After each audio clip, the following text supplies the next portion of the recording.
The unexpected arrival fleet Admiral Korvash stood at the center of the command bridge, his 6 arms coordinating the systematic destruction of another world. The Zephyrian Empire had perfected the art of conquest over 500 years, and today marked another victory in their endless expansion across the galaxy. Below them, the Alterian colony of New Haven burned under the relentless assault of plasma cannons and quantum torpedoes. The holographic display showed the planet's surface. In real time, cities that had taken decades to build were reduced to ash in minutes. The Zephyrians had learned that swift, overwhelming force prevented prolonged resistance. It was cleaner this way, more efficient. The surviving population would be relocated to work camps, their resources absorbed into the Empire's vast machine of expansion. "Admiral, the northern continent is secured," reported Lieutenant Dex, his scaled hands dancing across the tactical interface. "All major population centers have been neutralized. Resistance has ceased." Korvash's compound eyes shifted to examine the data streams flowing across his neural interface. The conquest was proceeding exactly as planned. In 6 hours, New Haven would join the thousands of other worlds that had fallen to Zephyrian might.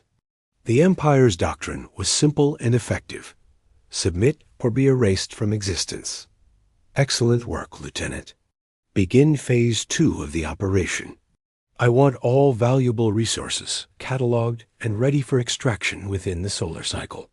Korvash's voice carried the weight of absolute authority. He had overseen 47 such operations, each one a testament to the Empire's unstoppable growth. The bridge crew worked with practiced efficiency, their movements synchronized through years of similar campaigns. The Zephyrians had conquered 93 different species, each one believing they could resist the Empire's advance. They had all been wrong. Suddenly, the ship's quantum sensors erupted in a cascade of warnings. Energy signatures unlike anything in the Empire's databases flooded the detection arrays. The bridge lights flickered as the ship's systems struggled to process the incoming data. "Admiral," the sensor operator's voice trembled with uncertainty, "we're detecting an anomalous energy signature. Something is emerging from—" "I'm not sure what to call it, sir. It's not hyperspace, not dimensional rifting, and definitely not standard propulsion." Korvash felt his warrior instincts sharpen. In all his years of service, he had never encountered a situation that the Empire's technology couldn't explain. "Show me," he commanded, his 4 primary eyes focusing on the main display. The screen flickered, then resolved into an image that defied every principle of physics the Zephyrians understood. A vessel materialized in the space between the Imperial fleet and the burning planet. It hadn't emerged from hyperspace or any known method of faster-than-light travel. It simply appeared as if reality itself had been convinced to accommodate its presence. The ship was unlike anything in the Empire's vast databases. Its hull seemed to shift between solid matter and pure energy, with sections that appeared to exist in multiple dimensions simultaneously. Streams of light flowed across its surface like living veins, pulsing with a rhythm that seemed almost organic. "Analysis," Korvash barked, though his voice carried a note of unease that his crew had never heard before. "The vessel measures 8 kilometers in length," reported the tactical officer, his voice strained with the effort of processing impossible data. "Hull composition is—" "Admiral, our sensors are reading it as existing in 17 different dimensional states simultaneously. The energy output is beyond our measurement capabilities." "Size of crew?" Korvash asked, attempting to apply standard military analysis to this extraordinary situation. "Unknown, sir. The ship appears to be shielding itself from our deep scans, using some form of quantum interference. We can't penetrate its defenses." The mysterious vessel hung motionless in space, its presence somehow diminishing the Imperial fleet's overwhelming firepower. Corvash had commanded over 300 ships in this operation, each one a masterpiece of destructive engineering. Yet this single unknown vessel made his entire armada feel inadequate. "Sir," the communications officer interrupted, "we're receiving a transmission. Audio only, broadcasting on frequencies that shouldn't exist." "Put it through," Corvash ordered, his grip tightening on the command throne's armrests. The voice that emerged from the speakers was calm, almost conversational, but carried an undertone of absolute confidence. "Zephyrian Fleet, this is Captain Sarah Chun of the Terran vessel Quantum Wanderer. You will cease your bombardment of New Haven immediately and withdraw from the system." Corvash's mandibles clicked in what might have been amusement if the situation weren't so unsettling. "Terran? We have no record of such a species in our databases. You pilot a single vessel against the might of the Empire's 7th Fleet. Identify yourself properly and state your business, or be destroyed." "Admiral Corvash," the voice replied, somehow knowing his name despite their databases showing no record of previous contact. "My business is preventing the unnecessary destruction of sentient life. The people of New Haven are under Terran protection. Your bombardment ends now." The casual mention of his name sent a chill through the bridge crew. No unknown species should have access to Imperial military records. Corvash's tactical mind raced through possibilities, none of them comforting. "Captain Chun," he said, emphasizing the alien title with disdain. "You speak of protection, yet our scans show no other vessels in the system. New Haven burns as we speak. Your protection has failed, has it?" Captain Chun's voice carried a note of gentle amusement. "Perhaps you should look again." The tactical displays erupted in confusion. The planet's surface, which moments before had been a landscape of destruction, was changing. The fires were being extinguished by forces that defied every law of physics. The Empire understood. Destroyed cities were rebuilding themselves from quantum foam, their structures emerging from nothingness, as if time itself were being reversed.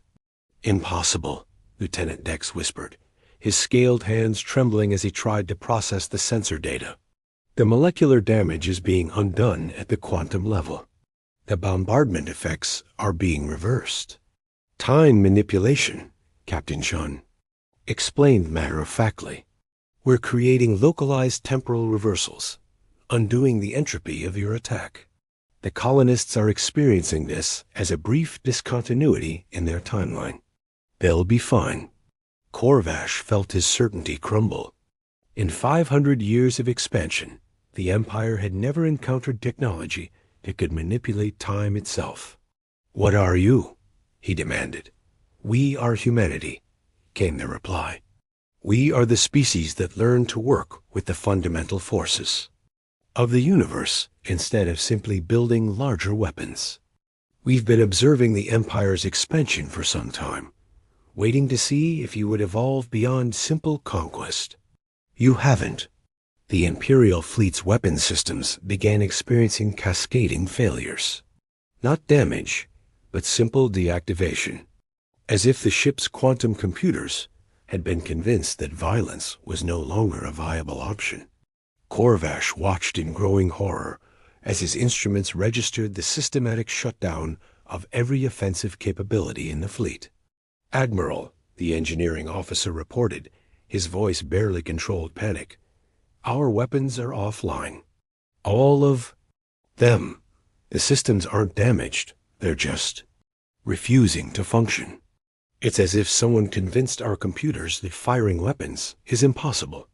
"Quantum persuasion," Captain Chun's voice continued, still maintaining that infuriatingly calm tone. "We're not forcing your systems to shut down. We're simply adjusting local quantum probability fields to make aggressive action extremely unlikely. Your weapons still work. They just don't want to."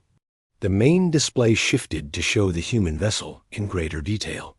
As Corvash watched, portions of the ship seemed to phase in and out of visible reality. Energy patterns flowed across its hull. like neural pathways in a vast brain, suggesting a level of technology that made the Empire's achievements look primitive. Asterisk. Your expansion ends here, Captain Shun continued. Every world you've conquered will be given the choice to join a new galactic community based on cooperation rather than domination.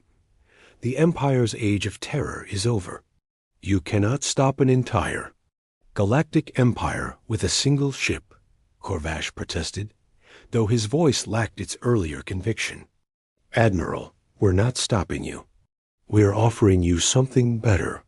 Humanity has learned that true strength comes not from the ability to destroy, but from the capacity to create, to explore, to understand. The universe is vast beyond imagination, filled with wonders that make territorial conquest seem like a child's game.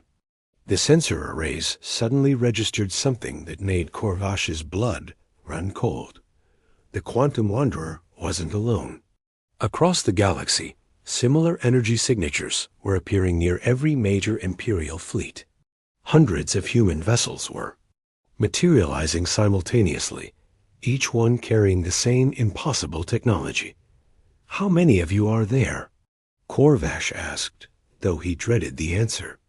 Enough, Captain Shun replied simply. Admiral, I'm going to share something with you. A gift, if you will. Your tactical officer, Lieutenant Thex, has been wondering about the quantum mathematics behind our temporal manipulation. The equations are actually quite elegant. Lieutenant Thex suddenly straightened at his console, his eyes wide with wonder. Admiral, I'm receiving data streams directly into my neural implant. The mathematical structures are ... They're beautiful. They're showing me how to fold space-time like origami, how to convince matter to exist in multiple states simultaneously. Knowledge, Captain Shun explained. That's what we offer instead of conquest. Every species in the galaxy has unique perspectives on reality. When combined, these viewpoints create understanding that no single race could achieve alone. The Empire has been collecting worlds, but humanity collects ideas. Corvash felt something shift within his worldview. For the first time in his military career, he was seeing a demonstration of power that didn't rely on destruction. The humans had neutralized his entire fleet without firing a single weapon, had reversed the destruction of an entire planet, and were now offering to share the secrets of their impossible technology. What do you want from us? He asked, his voice barely above a whisper. We want you to choose, Captain Shun replied. Continue your path of conquest and face the consequences, or join us in exploring the true wonders of the universe. The choice is yours, Admiral, but choose quickly. The galaxy is watching. Asterisk, the new paradigm, the transformation of the Zephyrian Empire, began not with surrender, but with curiosity. Admiral Corvash found himself aboard the Quantum Wanderer 3 days after the failed assault on New Haven, his senior staff accompanying him on what would prove to be the most significant diplomatic mission in galactic history. The interior of the human vessel defied every assumption about starship design.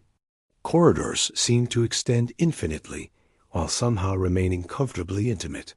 The walls displayed moving images of distant galaxies, stellar nurseries, and cosmic phenomena that existed beyond the range of traditional sensors. It was less a warship and more a temple to the wonders of the universe. Captain Sarah Chun met them in what she called the observation deck, a space that appeared to exist simultaneously in multiple dimensions. Through transparent walls that might have been made of crystallized space-time, they could see the restoration of New Haven proceeding at an impossible pace. The planet bloomed with renewed life as human technology reversed centuries of ecological damage in mere hours. The first thing you must understand, Captain Shun began, her voice carrying the same calm authority that had so unsettled Corvash during their initial encounter, is that humanity doesn't view the universe as a collection of resources to be exploited. We see it as a vast library of knowledge to be explored and understood. Lieutenant Dex, who had been struggling to process the mathematical concepts the humans had shared, raised one of his secondary arms. Captain, the equations you transmitted describe reality as fundamentally malleable. How did your species discover these principles? Chun smiled, expression that somehow conveyed both warmth and infinite patience. We learned to ask different questions. Instead of, how can we destroy our enemies? We asked, how can we understand the forces that shape reality? Instead of, how can we take what we want? We asked, how can we create what we need?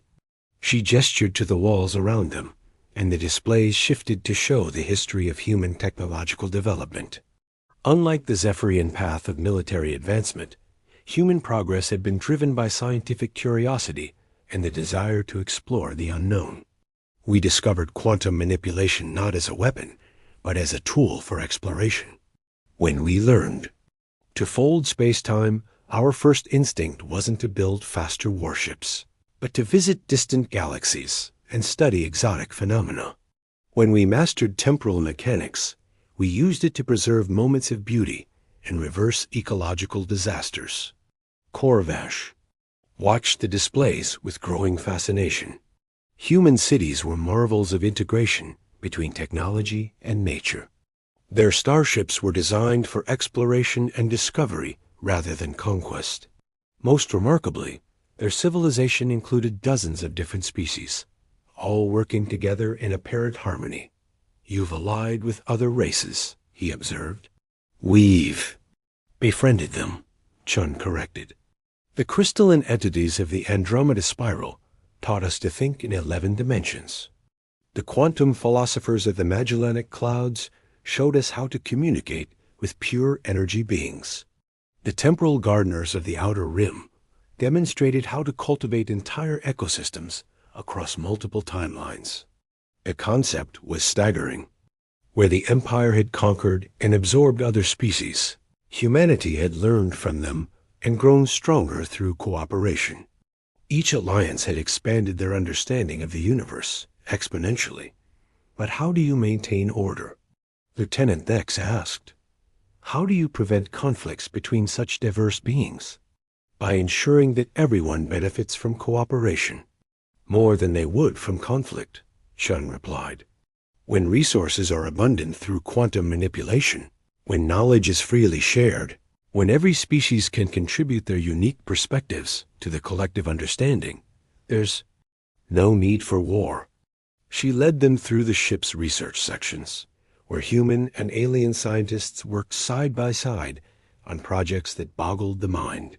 They were creating pocket universes for experimentation, growing new forms of matter, and developing technologies. That made the Empire's most advanced systems look primitive. This is the choice we offer the Zephyrian Empire, Chun continued. Join us in exploring the infinite possibilities of existence, or continue your path of conquest and face the consequences. But understand that the age of domination through force is ending. We've contacted every major power in the galaxy. The paradigm is shifting. Over the following weeks, Corvash found himself deeply involved in negotiations that would reshape galactic civilization. The humans didn't demand the Empire's surrender or the dissolution of their government. Instead, they offered integration into a new galactic community based on mutual benefit and shared exploration. The process wasn't without resistance. Many Zephyrian military leaders couldn't accept the idea of abandoning their conquest-based culture. Several systems attempted to continue their expansion programs, only to find human vessels appearing to peacefully but firmly redirect their efforts toward more constructive pursuits. The humans demonstrated remarkable patience with these holdouts. Rather than destroying rebel fleets, they would simply disable their weapons and share knowledge that made territorial conquest seem pointless. Why fight over resource-poor worlds when quantum manipulation could create abundance anywhere? Why dominate other species when cooperation yielded infinitely greater rewards? Corvash witnessed the transformation of his own worldview during a joint mission to explore a previously unknown nebula. Working alongside human scientists, he discovered that the nebula contained living energy patterns that communicated through quantum fluctuations. It was his first contact with a form of life that existed as pure information, and the experience shattered his assumptions about the nature of existence itself. "This is what we've been missing," he told Captain Shawnez. They observed the energy being's complex dance through spacetime. "We've been so focused on conquest that we never stop to wonder at the marvels around us." "Wonder is the beginning of wisdom," Sean replied. "And wisdom is the foundation of true strength." The establishment of the Galactic Cooperation Council took place on a neutral world that the humans had constructed specifically for the purpose. The planet existed in a carefully maintained dimensional fold, accessible to all species, but belonging to none. Its cities were marvels of cooperative architecture, with buildings that adapted to the needs of hundreds of different life forms. Representatives from across the galaxy gathered to sign the new accords. The Zephyrian Empire, once the most feared military power in known space, became one of the founding members of an organization dedicated to peaceful exploration and mutual advancement. Corvash, now bearing the title of Exploration Admiral, stood beside Captain Shun as they watched the signing ceremony. The former conqueror had discovered that leading scientific expeditions into uncharted regions of space was far more satisfying than destroying worlds. "The Empire's archives contain detailed records of every species we've encountered," he said. "Much of that information was gathered for military purposes, but it could be invaluable for peaceful contact initiatives." "Knowledge shared is knowledge multiplied," Shun agreed. "The Council will make good use of that information." As the ceremony concluded, Corvash reflected on the transformation that had occurred. The galaxy was entering a new age, one where the impossible became routine and the boundaries between species dissolved in favor of collective advancement. Humanity had arrived not as conquerors, but as teachers, showing the rest of the galaxy that there were better ways to achieve greatness than through force. The quantum wanderer disappeared into folded spacetime, beginning another journey into the unknown. But its impact would be felt for generations to come. The age of conquest was over. The age of cooperation had begun. And in the vast expanse of the universe, countless wonders awaited discovery by those brave enough to seek them. Together, *.